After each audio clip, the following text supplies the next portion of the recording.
علیک یا رسول اللہ وسلم علیک یا حبیب اللہ۔ جو نبی کے قریب ہوتے ہیں وہ خدا کے حبیب ہوتے ہیں، جو نبی کے قریب ہوتے ہیں وہ خدا کے حبیب ہوتے ہیں، اور جو سجاتے ہیں درود و سلام کی محفل رب کعبہ کی قسم وہ بڑے خوش نصیب ہوتے ہیں۔ فقر اللہم صلی علی سیدنا و مولانا محمد وعلی آل سیدنا و مولانا محمد بقدر حسنہ و جمالہ و جودہ و نوالہ و فضلہ و کمالہ و قالہ و حالہ وصحبہ وآلہ وبارک وسلم۔ صلاۃ و سلام علیک یا سیدی یا رسول اللہ وعلی آلک و اصحابک و اہل بیتک یا حبیب اللہ۔ میرے نہایت واجب الاحترام بزرگ و دوستو، علماء کرام، خواتین و حضرات، عزیز بچوں، السلام علیکم ورحمۃ اللہ وبرکاتہ۔ حضرات گرامی، میں نے آپ حضرات کے سامنے قرآن مجید و فرقان حمید کے ایک بہت ہی مشہور و معروف آیت کریمہ کی تلاوت کا شرف حاصل کیا ہے۔ اللہ تبارک و تعالیٰ کی بارگاہ میں دعا کریں کہ اللہ تبارک و تعالیٰ ہمیشہ حق اور سچ کہنے کی توفیق عطا فرمائے، اور ہم سب کو حق سچ سن کر اس پر عمل کرنے کی اللہ تعالیٰ توفیق عطا فرمائے۔ حضرات گرامی، مسئلہ توحید کو جاننا اور ماننا ہر مسلمان کے لیے ایک بنیادی فریضہ اور اہم ضرورت ہے، جس سے کسی کو مجال انکار نہیں۔ ہماری بدقسمتی ہے کہ مسلمان کہلانے کے باوجود ہمارے درمیان مسئلہ توحید متنازع بنا ہوا ہے، اور ظلم کی انتہا ہے کہ ہمارے اندر کچھ گروہ ایسے بھی موجود ہیں جو کلمہ پڑھنے والے مسلمانوں کو توحید کے منکر اور کافر اور مشرک قرار دیتے ہیں، جو غیر مسلموں کو توحید کی تبلیغ کرنے پر اتنا زور نہیں دیتا جتنا زور مسلمانوں کو توحید کی تبلیغ کرنے پر دیتا ہے۔ اور یہ فلسفہ میری سمجھ سے باہر ہے کہ جہاں توحید کی تبلیغ کرنے کی ضرورت ہے وہاں نہیں کرتے، اور جہاں توحید کے ماننے والے ہیں وہاں توحید کا شور ہے۔ دراصل ان کے دماغوں میں یہ بات بیٹھ چکی ہے کہ یہ سب کلمہ پڑھنے والے لوگ مشرک اور بدعتی ہیں، اسی لیے انہوں نے سارا زور توحید کے بارے میں تبلیغ کرنے پر مسلمانوں پر ہی دے رکھا ہے، اور مسلمانوں میں بھی خاص اس گروہ کو مشرک سمجھتے ہیں جس کو اہل سنت و جماعت کہا جاتا ہے۔ اور اہل سنت وہ لوگ ہیں جو اولیاء اکرام سے انتہائی عقیدت مند ہوتے ہیں، اور اہل سنت کی اولیاء اکرام سے عقیدت کی بنیادی وجہ یہ ہے کہ انہوں نے اولیاء اکرام سے ہی توحید سیکھی ہے، اور مسئلہ توحید کی نزاکتیں اور لطافتیں اولیاء اکرام نے ہی سکھائی اور سمجھائی ہے۔ ہم اہل سنت اولیاء اکرام کا شکریہ ادا کرتے ہیں، ان کے احسان مند ہیں کہ انہوں نے ہمیں توحید کا پیغام دیا، انہوں نے ہمیں وحدت کا جام دیا، انہوں نے ہمیں اسلام کا نام دیا، انہوں نے ہمیں دین کا نظام دیا، انہوں نے ہمیں شریعت کا انعام دیا، انہوں نے ہمیں طریقت کا پروگرام دیا۔ ہم ان کے مزارات پر پوجا کرنے کے لیے نہیں جاتے، فاتحہ اور سلام عقیدت پیش کرنے کے لیے جاتے ہیں۔ سبحان اللہ۔ حضرات گرامی، ظلم کی انتہا ہے کہ جن اولیاء اکرام نے شرک کی جڑیں اکھاڑ دی، کفر کے مراکز ختم کیے، حق کا بول بالا کیا، باطل کا منہ کالا کیا، جنہوں نے بدھ گدوں میں توحید کی شمع روشن کیے، رسالت کے علم لہرائے، جنہوں نے جام توحید پلا کر انسانوں کو سرمست بنا دیا اور مسلمانوں کو مست بالائے الست بنا دیا۔ افسوس کہ اس کے آستانوں کو، ان کی آستانے کی حاضری کو شرک قرار دیا جاتا ہے، ان کی محفل عرس کو بدعت کہا جاتا ہے، عشق کا نام شرک اور محبت کا نام بدعت رکھا جاتا ہے۔ حضرات گرامی، دراصل یہ لوگ رسمی مواحد ہیں، یہ لوگ رسمی مواحد ہیں، انہوں نے صرف توحید کا نام سنا ہے، توحید کی رم سے نہ آشنا ہے، توحید کا زبانی اقرار کیا ہے، تصدیق قلبی سے محروم ہے، توحید قالی کے مدعی ہے، توحید حالی سے بے بہرا ہے، بیان نقطہ توحید آ تو سکتا ہے، بیان نقطہ وہ توحید آ تو سکتا ہے، تیرے دماغ میں بت کھانا ہو تو کیا کہیے۔ حضرات گرامی توجہ چاہوں گا، غور فرمائیں کہ مسئلہ توحید نہ سننے سنانے سے حل ہوتا ہے، نہ پڑھنے پڑھانے سے حل ہوتا ہے، بلکہ یہ مسئلہ پینے اور پلانے سے تعلق رکھتا ہے۔ سبحان اللہ۔ ان خشک ملاؤں کو کیا خبر، انہوں نے تو ابھی جانے توحید پیا نہیں، اس لیے کہ ان کا کوئی پیا نہیں ہے۔ وائس نہ خود پیے نہ کسی کو پلا سکے، وائس نہ خود پیے نہ کسی کو پلا سکے، کیا بات ہے تمہارے شراب طہور کی۔ اور یہ علماء ظواہر کے بس کا روگ نہیں، یہ پروفیسروں اور وکیلوں کے علم کی بات نہیں، یہ مسئلہ لائبریریوں اور کتابوں کے ذریعے حل نہیں ہوتا، یہ کیل و کار کا مسئلہ نہیں، یہ وجد و حال کا مسئلہ ہے، یہ وجد و حال کا مسئلہ ہے۔ حضرات گرامی توحید شرف مصفہ ہے، توحید ذوق و دل کشا ہے، توحید عشق بے بہا ہے، توحید درد لا دوا ہے، توحید نسخہ کیمیا ہے، تو بلکہ سچ پوچھئے تو شربت جام میں فنا ہے، لذت دوا میں بقا ہے۔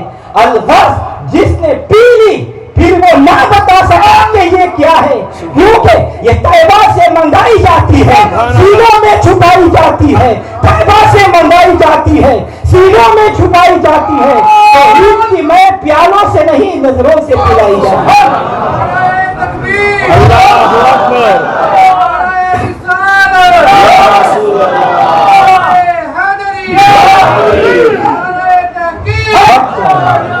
حضرات گرامی بس اتنا سمجھ لو کہ یہ میں توحید ایک ایسا نشہ ہے جو مرشد کے ذریعے چڑھتا ہے اور عشق کے ذریعے بڑھتا ہے اور پھر بندے کو خدا سے ملا دیتا ہے۔ حضرات گرامی توحید کسے کہتے ہیں، توجہ چاہوں گا، توحید کسے کہتے ہیں؟ میں امید کرتا ہوں کہ اگر آپ نے ذہن حاضر رکھا اور بات سمجھنے کی کوشش کی تو انشاءاللہ کچھ مفید طلب باتیں حاصل ہوگی اور ذوق ایمان بھی تازہ ہوگا۔ پہلی بات یہ کہ لفظ توحید کا معنی کیا ہے، لفظ توحید کا معنی کیا ہے۔ لفظ توحید باب تفعیل کا مصدر ہے اور اس کا ماضی اشتقاق وحدت ہے، اور وحدت سے واحد مشتق ہے، اور واحد کے معنی ہے ایک، اور توحید کے معنی ایک کرنا۔ توحید کا اصلی لغوی حقیقی معنی کیا ہے؟ ایک کرنا۔ رسالہ تعریف الاشیاء میں حضرت سید شریف جرجانی رحمۃ اللہ علیہ نے لکھا ہے التوحید فی اللغۃ الحکم بان الشیء واحد۔ توحید کا لغوی معنی کسی شے پر ایک ہونے کا حکم لگانا ہے۔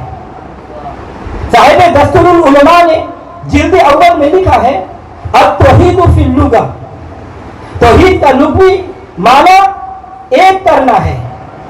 تو پوچھئے ان توحید کے نام نہار علمداروں سے کہ کیا تم نے خدا کو ایک کیا ہے؟ وہ اس سے پہلے کیا ایک نہیں تھا؟ معاذ اللہ۔ اہل لغت کے نزدیک توحید کے معنی ہے ایک کرنا، ایک جاننا، ایک ماننا۔ ایک کرنے کا مفہوم بھی خلاف شان باری ہے، ایک جاننا بھی توحید نہیں، ہاں ایک ماننا یہ توحید ہے، کیونکہ توحید جاننے کی شے نہیں ماننے کی چیز ہے۔ تو اب سوال یہ پیدا ہوگا کہ کیا مانے؟ تو سب اہل علم یہاں پہنچ کر رک جاتے ہیں کہ ایک مانو۔ پھر سوال پیدا ہوگا کیا ایک ہونا صرف اللہ کے لیے خاص نہیں، مخلوق میں بھی افراد ایسے ہیں کہ جن پر ایک ہونے کا اطلاق ہوتا ہے، تو معاذ اللہ انہیں بھی کیا اللہ مان لیا جائے؟ انہیں کیا ایک نہ مانو؟ مثلا میں آپ سے پوچھتا ہوں کہ اس کائنات میں رحمت للعالمین کتنے ہیں؟ آپ کہیں گے ایک، ہوں کہ رب العالمین کتنے ہیں، پھر بھی آپ جواب دیں گے کہ ایک، تو پھر میں پوچھوں گا توحید کدھر گئی؟ اگر ایک ہونا ہی توحید ہے تو حضور صلی اللہ علیہ وسلم بھی تو ایک ہے اور خدا بھی ایک ہے. جیسے سب کا خدا ایک ہے ایسے ہی ان کا تمہارا ہمارا سب کا نبی. حضرات گرامی دیکھیں، چاند بھی ایک ہے، سورج بھی ایک ہے. اچھا یہ بتاؤ کہ جبریل کتنے ہیں؟ ایک.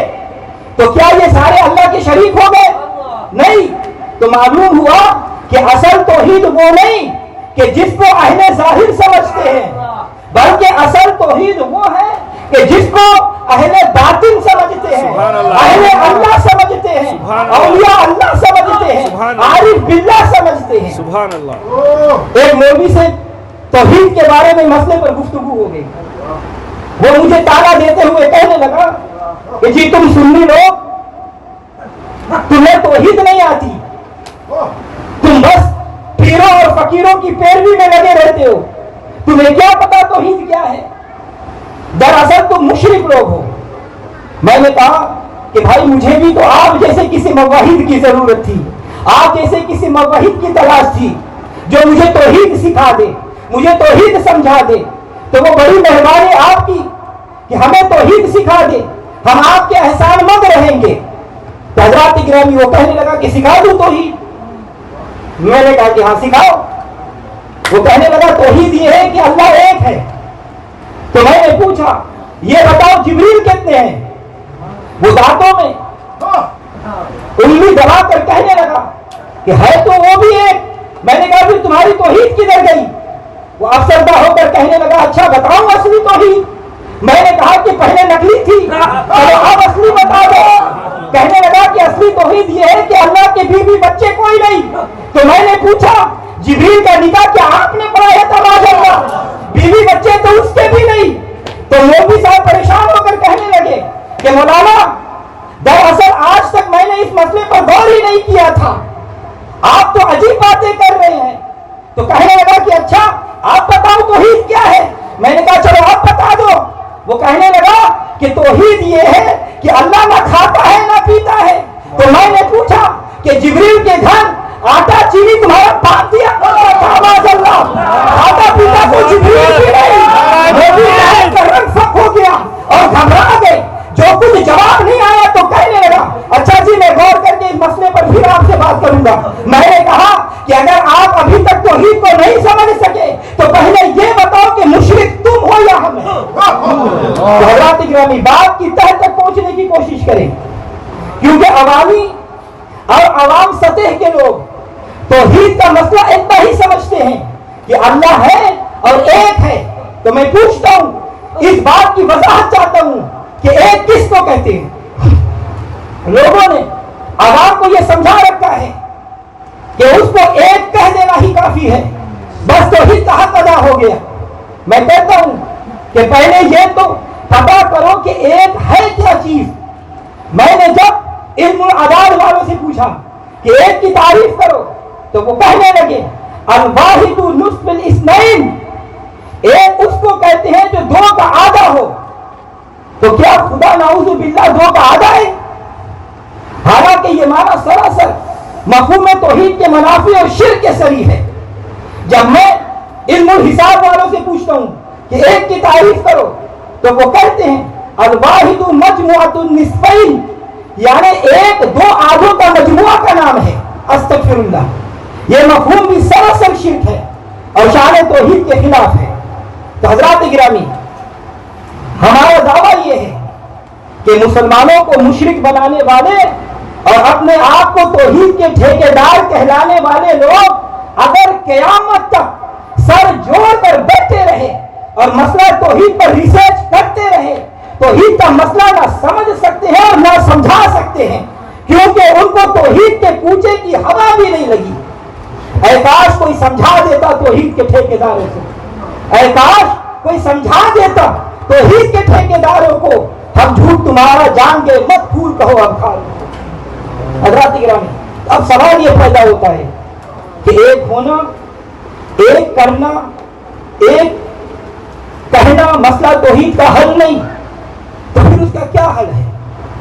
آئیے ہم کتاب سے، اللہ کی کتاب سے پوچھتے ہیں، اے اللہ کی کتاب تو سچی ہے، تو سچی اللہ ریب ہے، تو مشعل راہ ہے، تو منارہ نور ہے، تو ہماری رہبر و رہنما ہے، تیرے اندر پوری کائنات کے مسائل کا حل موجود ہے، تو انسان کے لیے ابتدا سے لے کر انتہا تک، مہد سے لے کر لحد تک، ماں کی گود سے لے کر قبر کی کوٹری تک بندے کی ہر مشکل موڑ پر رہنمائی کرتی ہے۔ ہمیں یہ بتا کہ ہم تجھے کیا کہیں، یا اللہ ہم تجھے کیا کہیں، تو اس کی طرف سے جواب آ رہا ہے، قل هو اللہ احد احد، اے محبوب لوگوں کو بتا دے، انہیں سمجھا دے کہ میری ذات کے بارے میں لمبی بحثیں نہ کیا کرے، بس اتنا کہہ دیا کرے کہ اللہ احد، یعنی اللہ احد ہے۔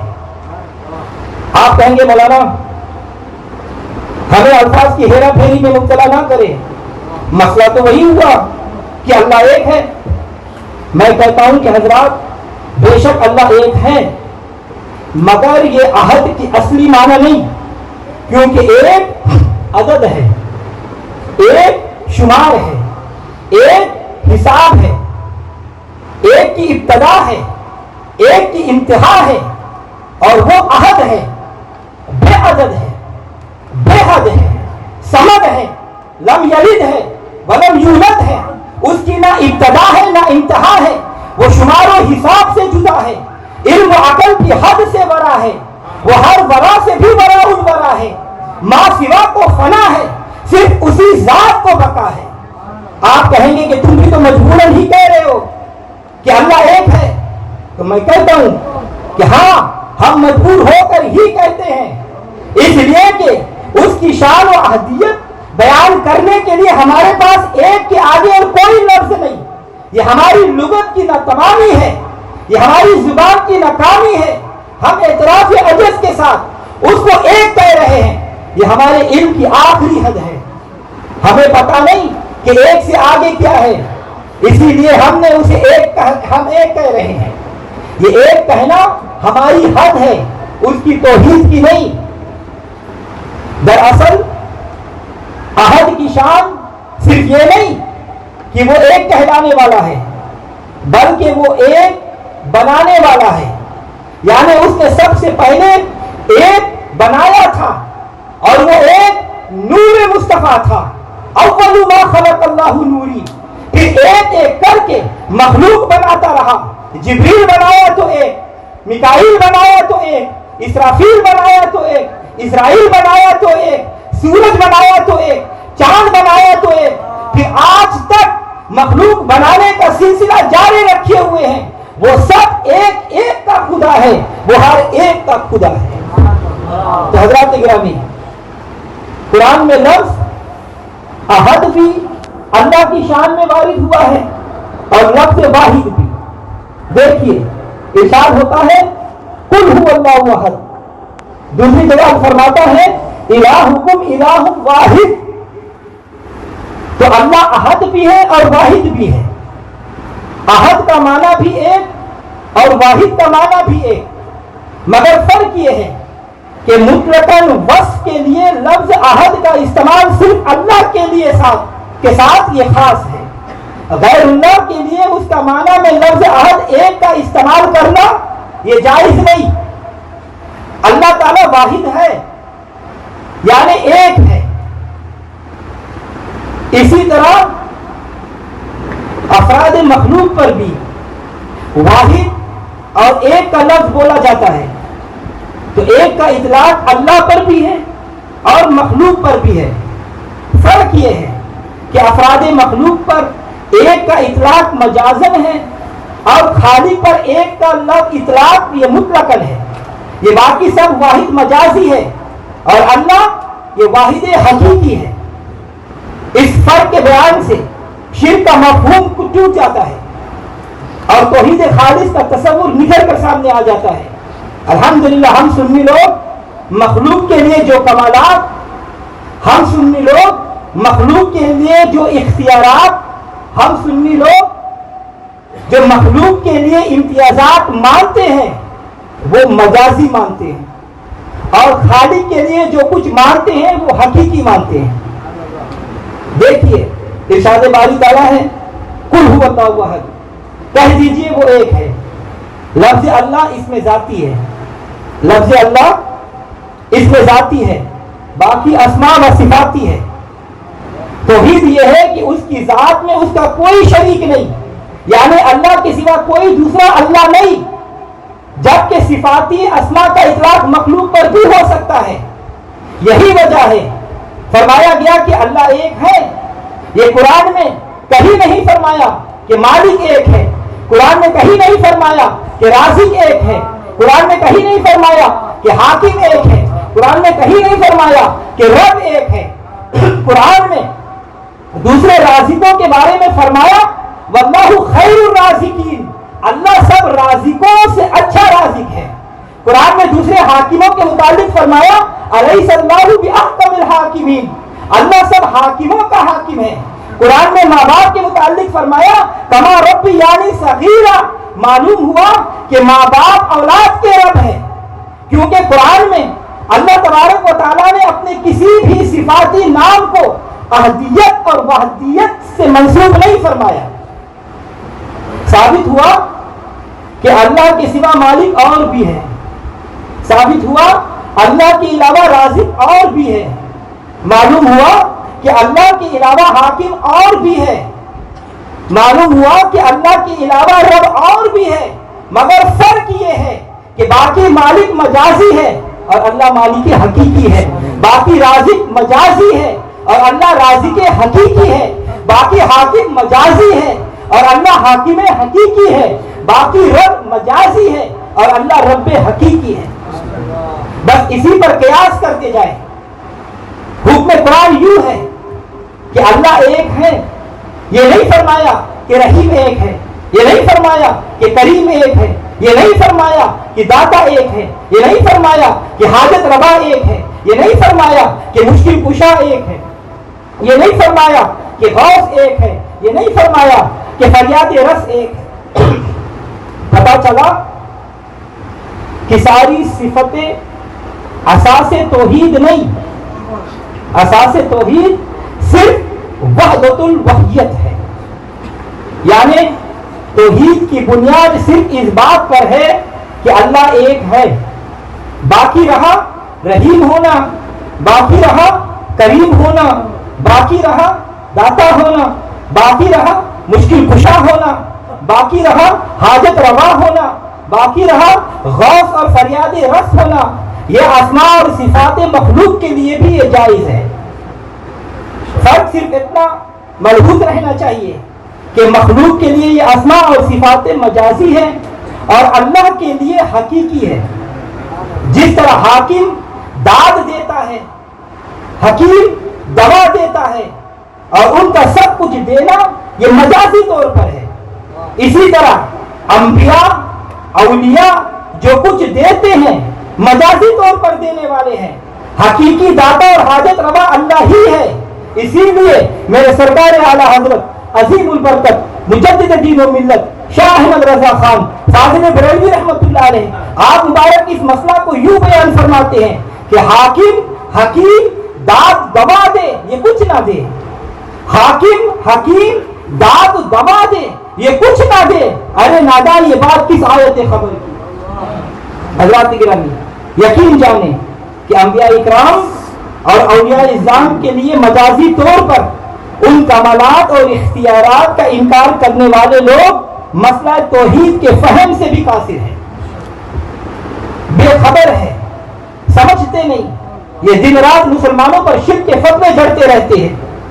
لغت میں شرک کا معنی ہے حصہ، لغت میں شرک کا معنی ہے حصہ۔ قرآن کریم میں شرک کا لفظ مختلف شکلوں میں کم و بیش 168 بار قرآن پاک میں آیا ہے۔ ان تمام آیات کا مطالعہ اور شان نزول پر غور کرنے سے پتہ چلتا ہے کہ یہ تمام آیات کفار اور مشرکین کے معبودان باطنہ کے متعلق ہے، لیکن بے خبر لوگ ان آیات کا مفہوم نبیوں اور ولیوں پر چسپاں کرتے ہیں اور توحید و شرک کی من مانی تفسیر اور تعبیریں لوگوں کو سنا سنا کر گمراہ کرتے ہیں۔ اللہ تبارک و تعالیٰ اسے لوگوں سے بچائے۔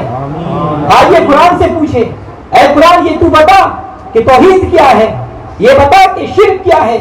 خود قرآن اس حقیقت سے پردے اٹھا رہا ہے کہ اللہ کی ذات میں کوئی شرک نہیں، اللہ کی ذات میں کوئی شریک نہیں، لیکن اسماء و صفات میں مجازن اشتراک کے لفظی قرآن میں بھی موجود ہے۔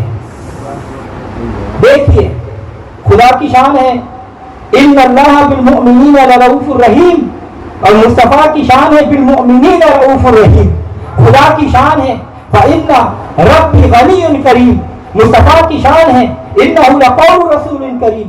خدا کی شان ہے هو العلی العظیم، مصطفیٰ کی شان ہے انک لعلی خلق عظیم۔ خدا کی شان ہے قل اعوذ برب الناس، مصطفیٰ کی شان ہے وما ارسلنک الا کافۃ للناس۔ خدا کی شان ہے الحمدللہ رب العالمین، مصطفیٰ کی شان ہے وما ارسلنک الا رحمۃ للعالمین۔ ہمارا مسلک یہ ہے کہ محبوب خدا مظہر اسماء و صفات الہیہ ہے۔ یہی وجہ ہے کہ آپ کی ذات اقدس سے اللہ تعالیٰ کے اسماء و صفات کے جلوے چمکتے نظر آتے ہیں۔ محمد مظہر کامل ہے حق کی شان عزت کا، محمد مظہر کامل ہے حق کی شان عزت کا، نظر آتا ہے اس کثرت میں کچھ انداز وحدت کا۔ حضرات گرامی معلوم ہوا کہ اشتراک فی المعنی و ذات منافی عقیدہ توحید ہے، اشتراک فی الفاظ و صفات منافی عقیدہ توحید نہیں، بشرطی کہ حقیقی اور مجازی عقیدہ باذن اور بغیر اذن کا فرق یہ محروم رکھنا چاہیے، کیونکہ توحید اور شرک کا تعلق صرف الفاظ اور عبادت سے نہیں بلکہ معنی اور اعتقادات سے ہے۔ قرآن کریم کی کم و بیش 6666 آیتیں ہیں، ان میں کہیں بھی مخلوق کے لیے اللہ تعالیٰ کے ساتھ مجازی طور پر اشتراک فی الاسماء و صفات کی نفی نہیں ملتی۔ اگر نفی کی گئی ہے تو اشتراک فی المعنی اور اشتراک فی ذات کی نفی کی گئی ہے، یعنی اللہ کی ذات احدیت اور اس کی اشتقاق عبودیت اور استقلال ذاتی میں ہر قسم کے شریک کی نفی ہے۔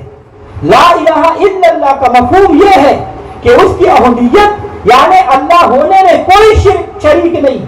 باقی رہا صفات کا معاملہ تو یہ کہیں نہیں فرمایا لا کریم الا اللہ، یہ کہیں نہیں فرمایا لا رحیم الا اللہ، یہ کہیں نہیں فرمایا لا سمیع الا اللہ، یہ کہیں نہیں فرمایا لا بصیر الا اللہ، یہ کہیں نہیں فرمایا لا نور الا اللہ، جس سے یہ شبہ ہوتا کہ اسماء و صفات کی بھی نفی ہوئی ہے۔ تو حضرات گرامی یہی وہ نقطہ ہے جو توحید اور شرک کے درمیان فرق ظاہر کرنے والا ہے۔ لہذا آیت مذکورہ کی روشنی میں ہم اس بات کا اعلان کرتے ہیں کہ خدا بھی عالمین کے لیے ہے اور مصطفیٰ بھی عالمین کے لیے ہے، اس کی ربوبیت عالمین کے لیے ہے اور اس کی رحمت عالمین کے لیے ہے۔ نتیجہ یوں کہہ لیجئے وہ رب العالمین ہے، یہ رحمت للعالمین ہے، وہ رب الناس ہے، یہ کافۃ للناس ہے، وہ بھی عظیم ہے، یہ بھی عظیم ہے، وہ بھی رحیم ہے، یہ بھی رحیم ہے، وہ بھی کریم ہے، یہ بھی کریم ہے، وہ بھی رؤوف ہے، یہ بھی رؤوف ہے، وہ بھی لا شریک ہے، یہ بھی لا شریک ہے، وہ بھی لا زوال ہے، یہ بھی لا زوال ہے، وہ بھی لا جواب ہے، یہ بھی لا جواب ہے، مسیح اس کا بھی نہیں، عظیم اس کا بھی نہیں، کفیل اس کا بھی نہیں، وکیل اس کا بھی نہیں، تولا وہ بھی نہیں جاتا، ناپا یہ بھی نہیں جاتا، سوچا وہ بھی نہیں جاتا، سمجھا یہ بھی نہیں جاتا، ہے وہ بھی بے مثال، ہے یہ بھی بے مثال، لیکن فرق یہ ہے وہ بنانے میں بے مثال، یہ بننے میں بے مثال، وہ پڑھانے میں بے مثال، یہ پڑھنے میں بے مثال، وہ شان قدیری میں بے مثال، یہ حد امکانی میں بے مثال، وہ شان خدائی میں بے مثال، یہ شان مصطفیٰ میں بے مثال۔ سبحان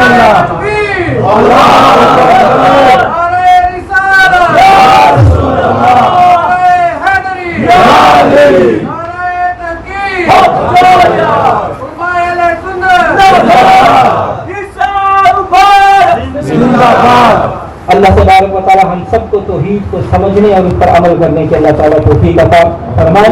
اللہم اجعل فی قلبی نورا وفی بصری نورا وفی سمعی نورا وعن یمینی نورا وعن شمالی نورا ومن خلفی نورا ومن امامی نورا واجعلنی نورا وفی عصبی نورا وفی لحمی نورا وفی دمی نورا وفی شعری نورا وفی بشری نورا وفی لسانی نورا واجعل فی نفسی نورا واعزم لی نورا واجعل من فوقی نورا ومن تحتی نورا. اللہم آتنی نورا اللہم آتنی نورا اللہم آتنی نورا برحمتک یا ارحم الراحمین. بہت سادہ سا ہے اپنا اصول دوستی کوثر، بہت سادہ سا ہے اپنا اصول دوستی کوثر، جو ان سے بے تعلق ہے ہمارا ہو نہیں سکتا. اللہ تبارک و تعالیٰ ہم سب کو اس پر عمل کرنے کی توفیق عطا فرمائے.